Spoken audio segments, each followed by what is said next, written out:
할렐루야. 네. 지난 금요일 저는 피도케이고에서 새벽 예배를 마치고 구봉산 둘레길로 아침 운동을 하러 나갔습니다. 거기서 저는 산을 올라가거나 내려올 때 자주 마주치는 다리가 불편하신 어르신과 맞닥뜨렸습니다. 그분은 불편한 다리의 제어를 위해 시간 날 때마다 산에 오르는 것 같았어요. 그래서 자주 만나는 그런 분이었습니다. 평상시 같으면 가볍게 인사만 하고 지나쳤을 텐데 그날은 마음 먹고 제가 물었습니다. 교회 다니세요? 그랬더니 그분은 자신은 절에 다닌다고 말하시는 거예요. 저는 그래요? 저도 전에는 절에 다녔습니다 라고 이제 걷고 있는 중이었기 때문에 그 말을 하고 보니까 그 거리가 상당히 멀어졌어요. 그러면서 이제 저는 반대 방향으로 오고 있을 때 걸어 내려오는데 마음이 굉장히 불편했어요. 충분히 기도하고 준비했으면 뭔가 얘기를 더 해야 되는데 사실 급히 내려올 일도 그냥 그냥 관심 없이 이렇게 했기 때문에 그냥 내려오게 되어서 제가 이제 적절하게 대응치 못해서 복음을 전할 수 있는 기회를 놓치지 않았나 생각했기 때문입니다. 교회로 들어와서 이제 주의 말씀 준비하다 보니까 그런 게 있어서 그런지 오늘 본문을 접하게 되었을 때 이 말씀을 전해야겠다는 감동을 받았습니다. 그래서 저는 오늘 아침 우리가 함께 봉독한 마가복음 5장 25절에서 34절을 본문으로 믿음으로 병 고침을 받다는 제목으로 하나님의 말씀을 전하고 은혜를 나누도록 하겠습니다. 우리가 병을 낫는데 믿음으로, 즉 기도함으로 병이 낫기도 한다는 얘기죠. 자, 오늘 첫 번째 우리에게 주는 메시지입니다. 예수를 치료자로 믿어 병 고침을 받아라. 따라해 봅시다. 예수를 치료자로 믿어 병 고침을 받아라. 오늘 본문은 마가복음뿐만 아니라 마태와 누가 그러니까 공관복음 모두에 기록되어 있는 말씀입니다. 내용을 우리가 봉독해서 알겠지만 12의 혈루증이라는 부인병으로 인생의 모든 것이 망가진 한 여인의 이야기입니다. 안타까운 사실은 그 오랜 기간 동안 많은 의사들에게 진료를 받았지만 약도 썼을 거예요. 그렇지만 병은 낫지 않았고 그녀가 가진 모든 재산도 다 탕진해 버렸다는 것입니다. 더 큰 문제는 그럼에도 불구하고 병은 호전되지는커녕 이제 도리어 깊어졌다는 것입니다. 그래도 다행스러운 것은 그렇게 절망에 빠져있는 그녀에게 희망적인 소식이 하나 전해졌습니다.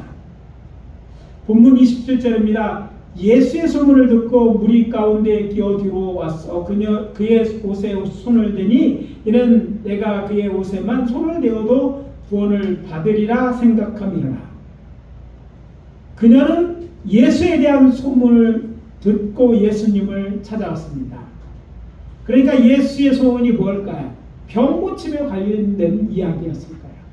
예수에게 가면 당시에 많은 사람들이 병 고침을 받았기 때문에 이 소원은요 정말 무엇보다 빠르게 전체에 퍼졌어요. 병 고친 사람은 그때는 아직은 많고 이런 소식 돈도 하나도 드는 것도 아니고 또 나았다는 소식을 듣게 됐을 때 아마 병 들었던 사람들은 이 소문에 귀가 솔깃했을 것인데 바로 이 여인도 그러했을 거예요. 그래서 예수님을 찾아왔습니다. 그런데 예수님께서 지금 딱 왔을 때가 어느 때인가 봤더니 해당장 야이로가 자신의 어린 딸이 죽어가니 오셔서 안수해서 살려달라고 부탁을 받고 지금 막 제자를 대동하고 야이로와 함께 그의 집을 향해 걸어가고 있을 때였습니다. 이때 야이로가 예수님에게 하시는 모든 얘기를 들었던 무리들도 따라 나섰기 때문이죠. 예수님은 항상 기적을 일으켰잖아요. 그래서 예수님은 움직일 때는요 큰 무리가 같이 움직여서 회당장 야이로 있는 집으로 가고 있었던 거예요.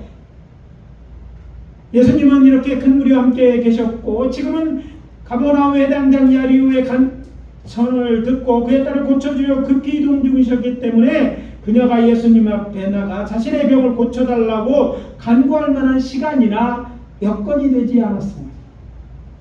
그럼에도 불구하고 그녀는 포기하지 않고 생각합니다. 28절이죠. 내가 그의 옷에 손만 대어도 구원을 받으리라. 자, 이런 생각을 하게 됐어요. 손만 대, 그리고 옷에라도 손만 대면, 그 옷에만 손만 대면 맞을 것 같아. 그래서 그런 즉시 행동에 옮겼습니다. 큰 무리 앞에서 제자들과 여러 사람들에게 또 둘러싸여 걸어가시는 예수님을 향해 빠르게 나아갔습니다. 물론 그녀가 큰 무리 앞에서 야유로 함께 걸어가는 예수님께 접근한다는 것은 결코 쉬운 일이 아니었습니다. 왜냐하면 마가의 기록을 통해서 알 수 있듯이 그녀는 여인이었고 또 지난 10년 동안 중병을 앓고 있었기 때문에 사실 이렇게 움직이는 게 쉽지 않았어요. 그런데도 불구하고 그녀는 자신의 목적하는 바를 이뤘어요. 어떻게 했을까? 이 관계를 한번 상상해 보세요. 사람들이 그래도 예수님, 사람이 죽고 사는 일보다 급한 일이 없잖아요. 가고 있었어요. 혼자 가는 게 아니라 무리를 지어 가고 있는데 어디 있었는지는 알 수 없지만 이 여인이 이 일행을 따라가는 것도 벅찼을 텐데 예수님께 앞에 서 있는 예수님 앞에까지 가서 그를 만질 수 있었다. 이건 대단한 일이 아닙니까? 마치 어쩌면 달리기 하는 선수처럼 달려갈 수 있어요. 사람들 부딪히는데도 포기하지 않고 저희들 같은 거는 비켜주세요. 잠깐만요. 이렇게 하면서 막 캐치고 나갔을 것 같아요. 그리고 마침내 예수님의 목가에 손을 댈 수 있어요.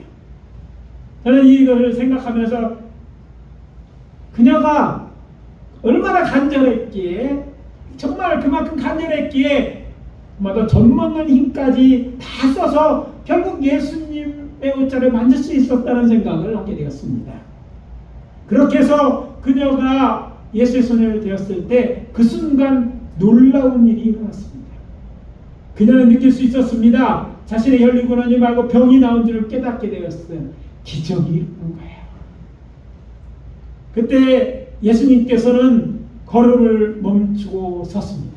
자, 예수님이 주도적으로 가고 있는데 예수님이 멈추니까 어떻게 됐을까요? 상상해 보면 많은 사람이 무리를 지어 막 시끌벅적 움직이다가 갑자기 예수님이 서니까 다들 서서 예수님의 모든 시선이 집중되어 있었을 거예요. 그리고 뒤를 돌아다보면서 이렇게 말씀하셨습니다. 누가 내 옷에 손을 대었느냐? 그래서 제자들이 예수님에게 말합니다. 무리가 에워싸 미는 것을 보시면 누가 손을 대었느냐고 물으시나니까, 아니 사람들이 많아서 그럴 수도 있지, 예수님 그거 물으십니까? 이런 얘기예요. 그걸 꼭 알으려고 할 필요가 있냐고 이런 이야기를 하고 있는 거예요. 그런데 예수님은 포기하지 않고 고개를 내밀고 주위를 둘러보십니다. 마치 군중 가운데 몰래 죄를 짓고 모른 척하고 있는 죄 지은 범인을 찾아내듯이 말입니다. 얼마간의 시간이 흐른 후에 병난 여자가 예수 앞에 나와 엎드려 모든 사실을 말합니다.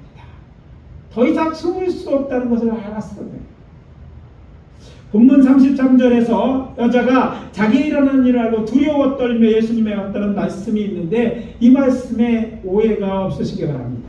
이 혈루증을 앓던 여인이 숨어서 예수님의 옷자락에 손을 댄 일은요, 당시 율법에 따르면 해서는 안 될 행동이었기 때문입니다. 여자가 남자 옷에 손대면 안 돼? 이런 얘기가 아니었어요. 율법에서 부정한 자는 구별되어 배척해야 될 대상이었습니다. 율법에 따르면 유출병이 있으면 부정한 자입니다. 그리고 부정한 자가 거룩한 자에게 접촉하면 그 부정함이 거룩한 자에게 전염되기 때문에 경계의 대상이었습니다.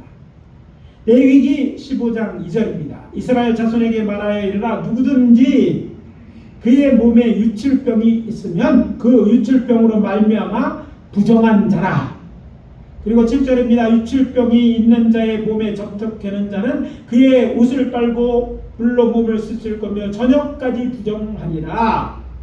자, 이런 말씀이 뭘 의미합니까? 부정한 자가 다른 사람과 접촉하면 그 옷을 빨고 물로 몸을 씻고 그날 저녁까지 부정하게 되는 거예요. 자, 부정한 자가 거룩한 자라면 거룩한 자의 거룩함이어서 부정이 깨끗하게 되는 게 아니라 부정한 자 때문에 그 거룩한 자가 지금 뭐가 되는 거예요? 부정한 자는 거예요. 그래서 율법에 따르면 부정한 자는요, 여 앞에 속죄할 때까지 다른 사람이 부정하지 않도록 해야 될 의무가 있었습니다.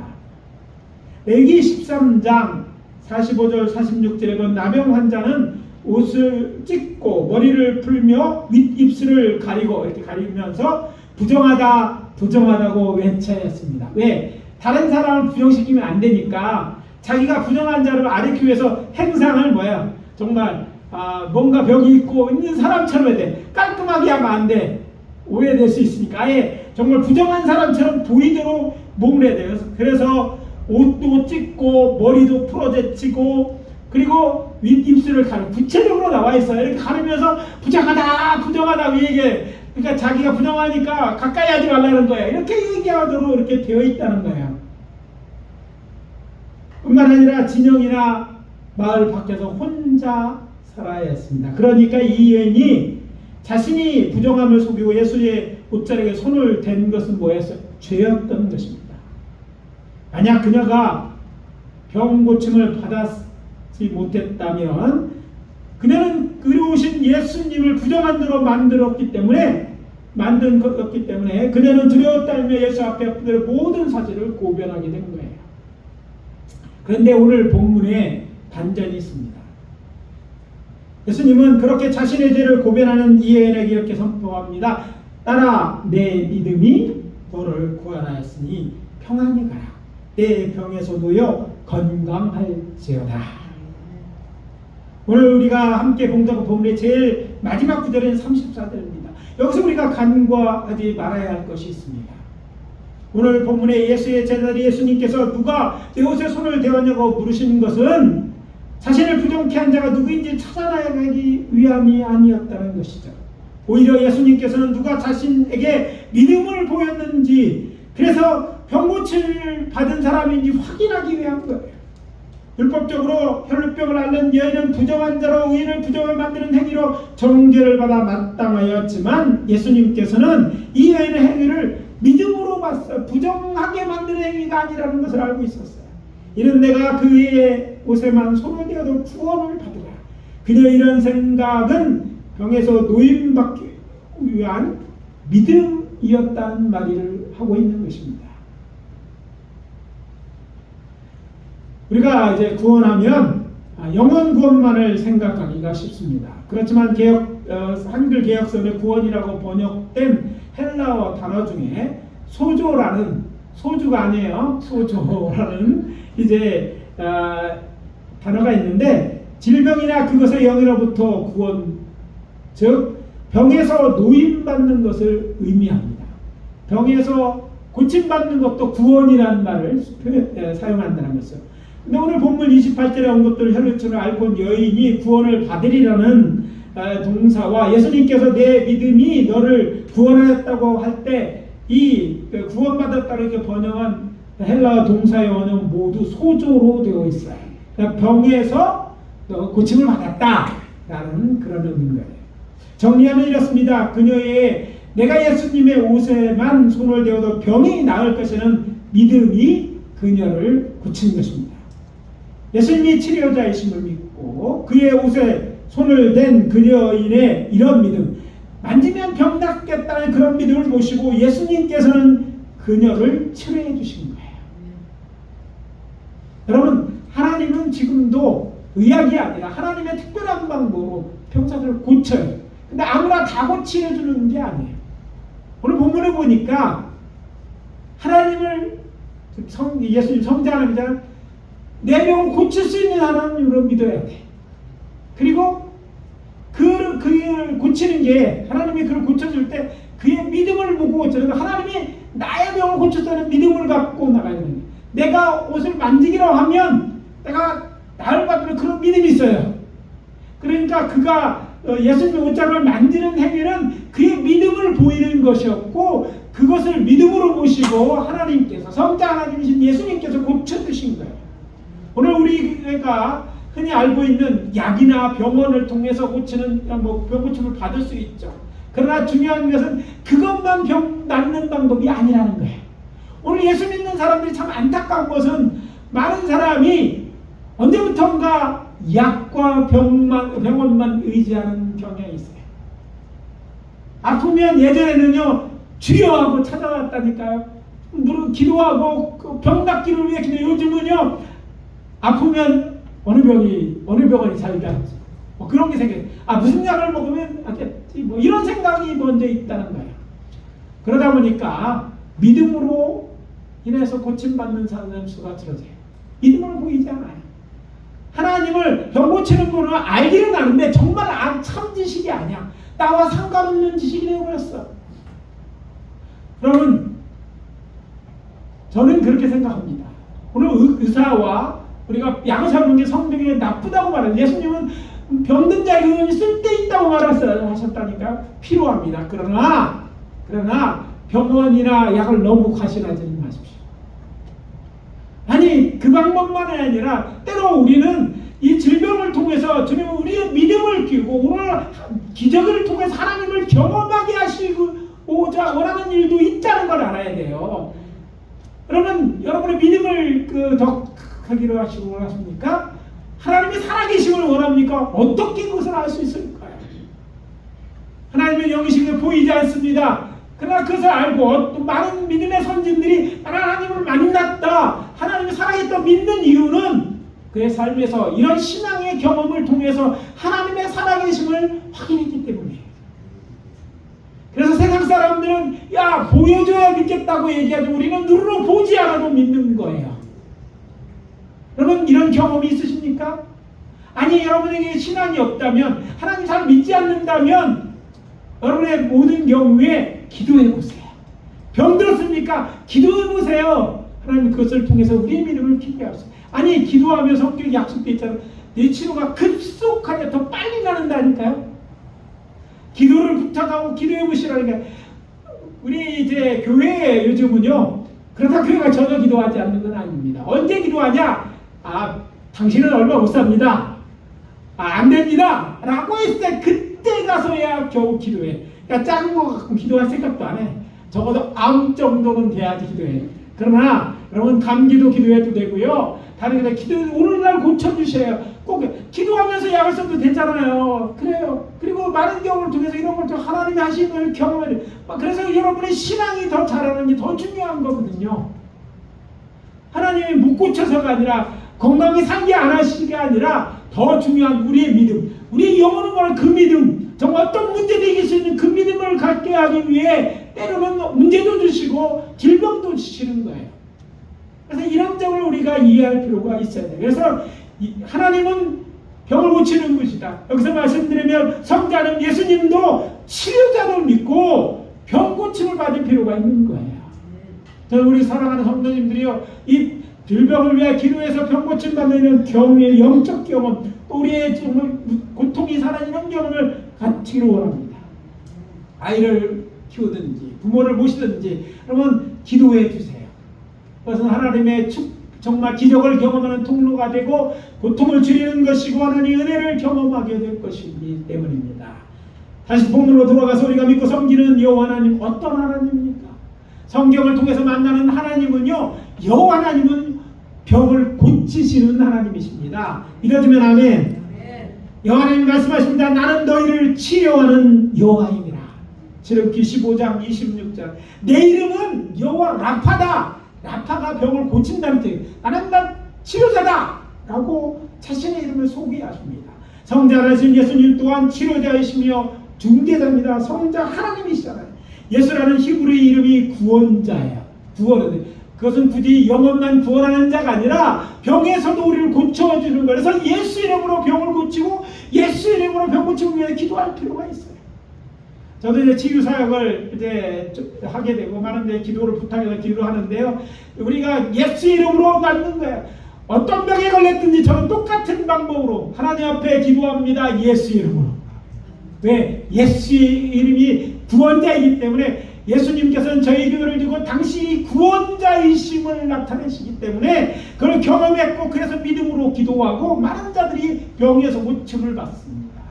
여러분, 예수님이 구원자라는 사실을 잊지 말아야 돼. 때문에 그분의 이름에는 뭐가 있어요? 치유의 능력이 있습니다. 여러분도 기도하면 돼요. 예수님 믿으면 그런 역사가 일어난다니까요. 또 병 고치는 일을 예수님에게서 매우 중요한 사역이었음을 우리 복음서를 통해서 알게 됩니다. 복음서, 사복음서에 나와 있는 단어를 분석해 보면요, 그 단어의 4분의 1, 약 38.5%가 예수님의 치유 사역에 대한 기록이에요. 예수님의 공생에는 병 고치는 일이 그가 치유 사역이 여러분 말씀드린 것처럼 거의 뭐예요? 4분의 1을 치유 사역에 쓰셨다는 거예요. 제가 이 얘기를 드린 것은 그만큼 주님은요, 병 고치는 일을 기뻐하시래요. 지금도 부활하신 우리가 당신의 이름으로 병 고치는 걸 기뻐하시고 우리의 병 고치는 걸 기뻐하시는, 억지로 하는 게 아니라 하시던 일이었고 하시기를 좋아하시는 일, 하나님의 뜻은 우리가 건강하게 되는 거예요. 그래서 우리가 기도해야 하고 기도하면 그런 기적을 경험할 수 있는 거예요. 예수님은요, 또 치유사역에 한 번도 실패한 적이 없습니다. 또 그러면 성령 하나님 어떤 분입니까? 성령님 또한 치유하심으로 자신을 나타내는 분이십니다. 각 사람에게 성령의 나타남을 주시느니 유익하게 하려 함이라. 어떤 이에게는 한 성령으로 치유의 은사들을 주시나니. 병 고치는 은사를 준다고 번역이가 틀렸다고 그랬죠. 뭐라고? 원문 그대로 치유에, 직접 성령님께 우리를 치유해서 우리가 병 낫게 하는 그런 은사를 주신다는 거예요. 누가? 성령 하나님께서 그렇게 하신다는 거예요. 고린도서 13장 7절 9절입니다. 그래서 치유는요, 성령의 일입니다. 성령 충만하신 예수님과 그의 제자들 성령을 힘입어 병든 자를 고쳤고 지금도 성령의 치유의 역사는 계속되고 있다는 사실을 믿으십시오. 따라서 교회는 오늘도 구원의 복음을 전하며 예수를 치료자로 믿어 병 고침을 받으라고 세상을 향해 선포해야 할 것입니다. 그렇게 하시는 저와 여러분 되어주시기를 예수 그리스도의 이름으로 축복합니다. 축복합니다. 두 번째 우리에게 주시는 메시지입니다. 예수님이 치료자라고 소문을 내자. 따라해 봅시다. 예수님이 치료자라고 소문을 내자. 소문을 내야 된다는 거예요. 우리가 할 일은요, 소문 내는 거예요. 다른 소문은 잘 내는 분들이 계실 거예요. 그러나 우리가 정말 내야 될 소문도 있는데, 예수에 대해서, 하나님에 대해서 이야기하는데 예수님 어떤 분으로 소문을 내야 된다고 말하고 있는 거예요? 예수님은 치료자라고 소문을 내라고 하죠. 오늘 본문 말씀에 담겨지는 두 번째 메시지를 찾기 위해 우리는 본문 앞부분으로 돌아가야 합니다. 처음 25절과 26절 12회를 혈루증을 알아온 불쌍한 여인이 이 병으로부터 그동안, 아니 그때까지 얼마나 큰 고통을 가운데 살아왔는지 이야기합니다. 만약 우리가 그녀와 함께 이야기를 자세히 들으려 했다면 아마도 그녀는 이 두 구절이 아니라 며칠 밤을 새워도 될 만큼 이야기 못다리를 내놨습니다. 내가 얼마나 고통 얘기하면 밤새도록 이야기했을 거예요. 12년 동안 고통을 당했어요. 이 병원 저 병원 갔는데 안 나섰어요. 돈도 들어가고 쫄딱 다 날릴 만큼 그랬으니까 얼마나 할 얘기가 많았겠어요. 그런데 그녀에게서 그녀의 삶을 완전히 다른 삶으로 바뀌게 된 계기가 된 사건이 있었음을 우리는 이 1절을 통해서 알 수 있습니다. 그것은 바로 예수의 소문을 듣고라는 말에 있어요. 그의 인생을 바꾼 것은요, 다른 게 아니라 소문을 들었어요. 누구의 소문? 예수에 대한 소문을 들었어요. 그럼 예수에 대한 어떤 소문을 들었을까요? 본문에 나와 있지는 않지만 분명한 건 그가 예수님 앞에 나왔고 예수님의 옷을 만졌다는 걸 통해서 어떤 소문을 들을 것 같아. 제가 추정해 보니까 예수님께서는 온갖 병을 다 고쳐주신다, 이런 소문을 들었어요. 이 병도 저 병도 뭐 아무것도 없어서 다 고쳐주신다, 이 소문을 들었어요. 그러니까 이 애는 담대하게 나왔어요. 만약 예수님 들은 소문에 예수님은 500원 있어야지 고쳐준다, 그러면 500원인데 다 날렸잖아요. 돈이 없어서 못 갔을 수도 있어요. 500원이나 가볍잖아. 그게 만자가, 큰 병이면 500만 원이야 돼. 정말 500만 원 돈 있는 자에게는 별거 아니지만 없는 자에게 나설 수 없는 얘기 아니에요. 그런데 그가 담대하게 아이들 그런 소문이 아니었어요. 예수님은 묻거나 따지도 않고 어떤 병이든지 뭐 중병이든지 장병이든 다 고친다는 소문을 들었기 때문에 용기를 내 나갔어요. 대가를 요구하지 않는다는 소문도 들었을까요? 그러니까 나아갈 수 있었어요. 그리고 가서 뭐예요? 그가 예수님께 나아가서 병 고침을 받았다는 거예요. 여기서 간과해서는 안 되는 사실이 있습니다. 구세주 예수님은 하나님께서 세상을 얼마나 사랑하지 알려주시는 사랑의 징표입니다. 하나님이 세상을 이처럼 사랑하사 독생자를 주셨으니 이는 그를 믿는 자마다 멸망하지 않고 영생을 얻게 하려 하십니다. 예수님이 이 땅에 오신 것은요, 하나님이 우리를 얼마나 사랑하시는지 알려주는 징표일 거예요. 그분 성자 하나님이 이 속에서 가지고 그 속에 죽는 거예요. 왜 죽으셨습니까? 죄인들을 사랑해 저들을 죽이지 않고 하기 위해 당신의 아들을 보냈던 거예요. 예수님은 이 천국복을 저하면서 무슨 일을 하십니까? 각색병들을 고치셨습니다. 따라서 그것은요, 주께서 병든 자를 얼마나 불쌍히 여기는 줄 알기에 충분하다는 거예요. 여러분, 주님이 내 병을 고칠까 어떻게 할 수 있는가? 예수님이 이 땅에 오신 것, 우리를 사랑하기 때문이요. 병자를 고쳐는 사랑 때문이었기 때문에 우리는 그분의 사랑을 믿어 의심하지 않아도 된다는 거예요. 예수님 앞에 고침받는 것은 그런 거예요. 또 다른 중요한 사실은 이 서로에 들은 그녀는 그녀의 생각을 행동으로 옮겼다는 거예요. 그냥 야 그런 분이 있어 대단하네 하고 좀 나도 그랬으면 좋을걸 껄껄껄 하다가 아무것도 안 했다면 아무런 행동도 안 그는 여전히 병 가운데 그의 인생을 정말 고통 가운데 마무리했을 수밖에 없었을 거예요. 그런데 그녀는 그렇게 하지 않았어요. 그녀는 이런 생각을 그냥 자기네 믿으면 그런 원칙 있는 것도 아니었어요. 그냥 그분을 그냥 옷이라도 옷가에도 손을 대 손만 대더라도 난 나을 것 같다는 생각을 하게 됐어요. 생각은 자유. 왜 이렇게 했는지 아무도 답도 없어요. 그러나 그에게 그러니까 예수님 앞에 내가 옷만 만져도 나을까라는 데였어요. 어쩌면 겸손했기 때문에 나 같은 것이 어떻게 주님 앞에 할 수 있을까? 뭘 요구할 수 있을까? 그래도 그냥 낚고는 싶으니까 그래도 그냥 예수님 옷이라도 만지면 낫게 해주시 않을까? 이런 믿음이 그에게 있었다는 거예요. 그런 생각이 들었다는 거예요. 그래서 그녀는 행동으로 옮겼고 그것 때문에 그녀는요 고침을 받았어요. 그녀의 행동은 그녀를 구원했을 뿐 아니라 그의 이야기를 들은 수많은 사람이 그녀처럼 행동함으로써 구원을 얻을 것이라는 거 저는 믿어지지 않습니다. 어떤 우리가 비교해서 특별하지 않죠. 특별하게 뭘 해줘줄 만한 그런 것이 있지 않잖아요. 근데 그런 믿음을 갖고 나갔는데 예수님은 고치시는 걸 믿고 그럴 때 나를 고쳐주실 거는 그런 믿음으로 나갔더니 그가 고침을 받았다. 이것은 예수님을 구원자로 믿고 정말 그 앞에 구원의 어떤 행위를 보이는 믿음을 보이는 내가 열심히 나가면 이런 행위에 대해서도 응답할 것은 믿음이 생긴다는 거예요. 이것은 오늘도 질병으로 고통당하는 수많은 사람들에게 복음 곧 복된 소식이었어요. 여러분, 의사가 끝났다고 다 끝난 게 아니에요. 끝났다고 끝난 게 아니에요. 치료약이 없습니다. 그래도 끝난 거 아니에요. 주님이 끝이라고 말하기 전까지 끝난 게 아니에요. 주님은요 죽은 자도 살리시는 분이시니까 고치시는 거예요. 주님이 끝이라고 해야 끝입니다. 그렇다면 끝이 아니라면 우리는 믿음을 보이고 주님 앞에 기도해야 돼요. 간절히 기도해야 되는 거예요. 힘들고 어렵습니까? 간절함이 좀 있어야 돼요. 요즘 우리 사람 너무 신사적인 것 같아요. 신사적으로 했습니다. 안 되면 말고요. 제 같은 것이 봉사도 못했는데 헌금도 못해. 이런 건 하나님이 원하시는 게 아니에요. 저는 이 여인의 모습을 상상하면서 그 여인이 그 예수님의 옷장으로 뛰어가는 그 모습을 보며 생각합니다. 하나님은 그것을 아신 거예요. 그런 믿음을 보신 거예요. 그런 간절함이 그렇게 간절히 기도해요. 오늘날 많은 사람들이 주님 앞에 기도하면서 낫지 못하는 것은요 안 되면 말고 신앙에서 그런 간절하면 하나님 정말 간절합니다. 죽겠다니까요. 미쳐 죽는 게 아니라 하나님 안 고쳐지지만 너무 힘들다니까 막 이렇게 기도해요. 그래서 눈물로 좀 기도해보고 끈질하게 좀 기도해. 이런 끈질감이 우리 좀 있어야 돼요.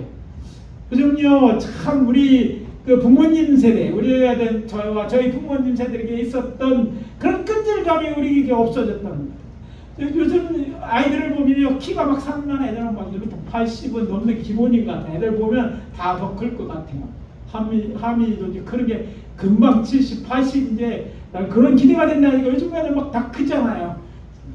키우느라고 애쓰십니다, 부모님들. 뭐 장안이 크고 뭐 한겹이 크고 막 쭉쭉 커요. 근데 키가 크고 등치는 옛날보다 큰데 알고 무슨 만나보고 이야기해보면 얼마나 마음이 약한지 몰라요. 아니 등치만 크지 진짜 힘쓸 때 보면요, 아이 같이 듣는데 70대는 나나 이렇게 하는데 보면 큰 힘을 못 쓰는 거 참 안타까워요. 힘을 이제 안 써봐서 그렇겠죠. 영적으로 봐도 너무나 약해요. 작은 것에 실망하고 포기합니다. 끈질김이 없어요. 그러면 어떤 문제, 해결할 문제를 정말 주님 앞에 해결받으려면 이런 끈질함이 좀 있어야 돼요. 예? 안 되면 말고가 아니라 주님 해주세요라고 하면서 뭐 소나무 뿌리를 뽑든지 뭐 결판을 내든지, 안 되면 목사님 뭐 기도해 주세요. 밤에라도 전화하고 나 죽겠다니까요. 뭐 이런 간절함이 좀 있어야 되는 거예요. 이 여인에게 그걸 좀 배우자는 거예요. 이 여인은 정말 믿음에 있어서는 용사와 같다니까요. 여러분 보기엔 너무 이 여인은 상상할 때 연약해 보이잖아요. 병도 없고 연약해 보여요. 그러나 그 여인의 취한 것은 용사 못지 않았다는 거예요. 우리 사랑하는 성도님, 이런 믿음의 소유자들이 되시를 바랍니다. 그리고 그런 믿음을 갖고 여러분 병고침을 받을 뿐 아니라 여러분 문제를 해결할 것뿐만 아니라 그런 복된 소식, 그에게 희망이 되는 이런 소식을 전하는 자가 되셔야 된다는 거예요. 오늘날 의학이 과거에 비해 비약적으로 발달한 것들이 사실입니다.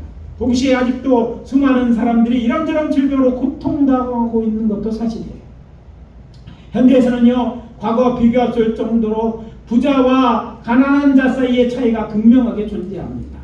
돈이 있으면 충분한 의료 혜택을 받을 수 있지만 가난하면 그렇지 못합니다. 제가 이제 항암 치료하며 서울병원 다니면서 듣는 얘기가 이거였어요. 요즘은 돈 있으면 살아, 뭐 추적조사도 있고, 없으면 죽는 거야, 막 이런 얘기를 막 해요. 그래서 한국은요, 그래도 천만다행입니다. 우리나라 암 환자 등록하자마자 5%면 내가 지금 다 치료, 이런 나라가 없어요. 여러분 감사해야 돼요. 이게 공짜가 아니잖아요. 그래서 이제 세금도 그러면 돈을 많이 합법적으로 낼 수 있습니다. 물론 절약은 해야 되지만 낼 만큼 이게 하는 일이 그런 나라거든요. 그러나 분명히 그래도 가난한 자와 부한 자가 차이가 있어요.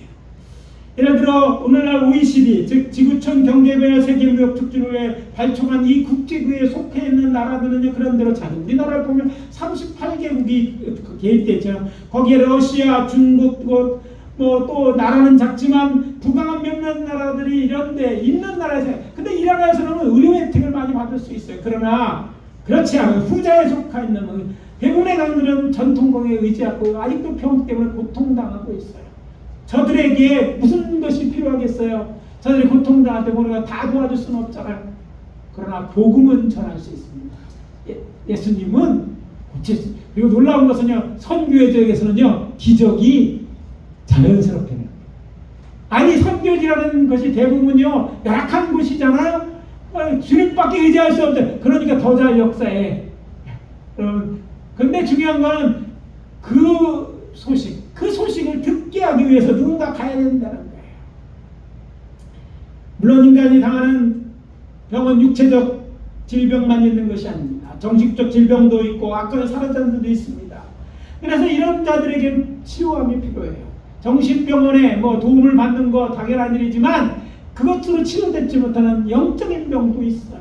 그런 분들이 있다면 여러분 예수 믿어야 된다고 얘기하고, 또 그런 분이 있다면 여러분 소개해 주세요. 그런 분이 있으면 저에게 데려오셔서 얘기해요. 귀신 들린 사람들 데려오셔서 같이 치료해야 돼요.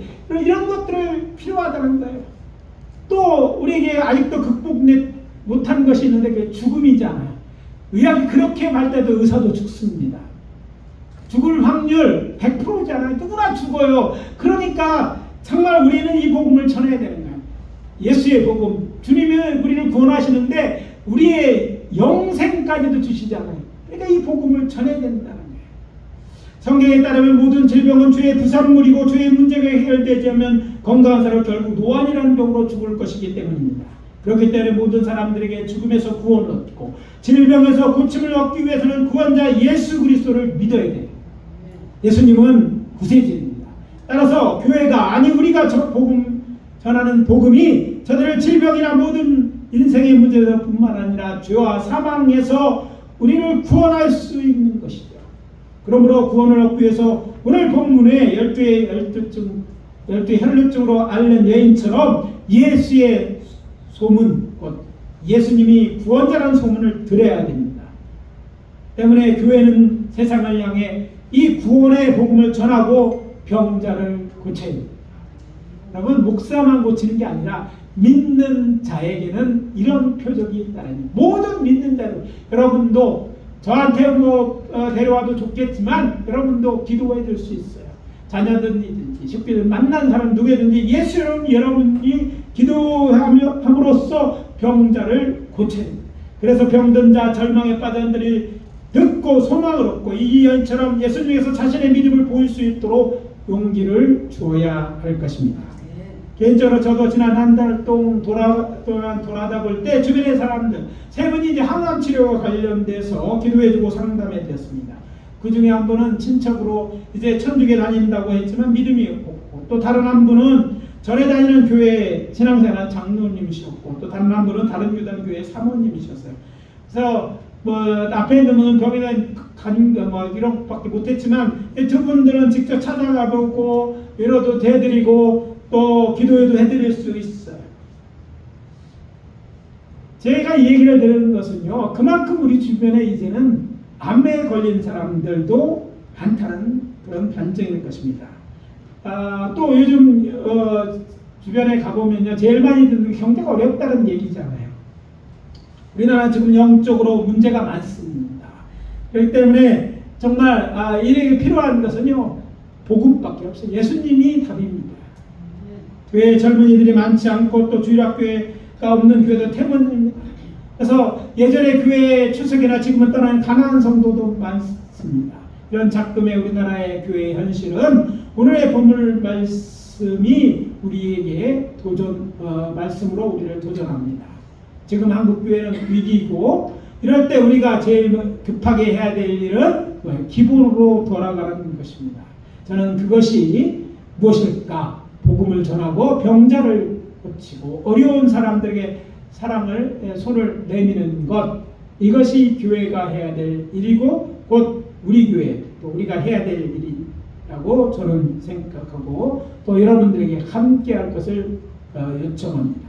의학이 고도로 발달했다고 하지만 모든 질병이 극복된 것이 아니고 모든 환자가 다 고침을 받는 것은 아닙니다. 중요한 사실은 몸과 마음이 병들거나 경제로뿐이 어려움에 처해 있을 때 저들이 심령이 공고해지기 때문에 복음을 받으기에 좋은 때라는 것이죠.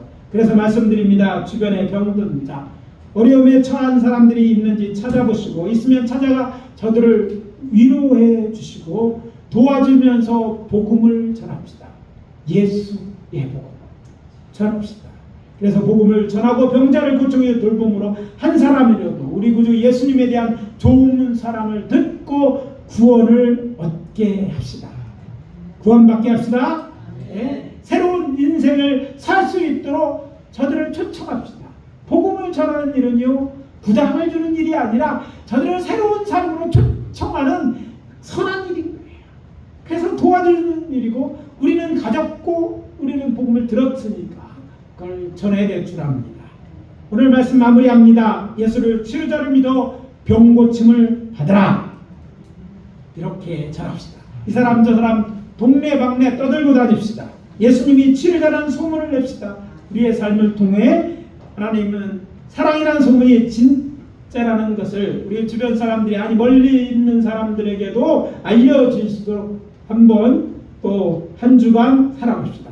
나중이 아니라 오늘, 아니 이번 주 내에 아주 작은 일이라도 시도해 봅시다. 그렇게 결단하시는 분들은 큰 소리로 아멘. 기도합니다. 아버지 하나님, 주님의 은혜와 사랑을 감사합니다. 오늘로 이 여인의 병고침의 사건을 통해서 아버지 하나님이여, 주님이 우리가 무엇을 해야 되는지 알게 하시니 감사합니다. 이 메시지를 마음에 새기고 믿음으로 병 고침을 받게 하는 일에 우리를 사용하여 주시옵소서. 하나님의 복음을 전하는 일에 우리를 써주시옵소서. 용기를 주시고 역사에 주시옵소서. 그래서 주님의 원하시는 일에, 주님의 원하시는 이 복음 전하고 병 고치는 사역을 통해서 주님을 기뻐하게 드리는 저희들 되게 도와 주시옵소서. 예수 그리스도의 이름으로 기도합니다. 아멘.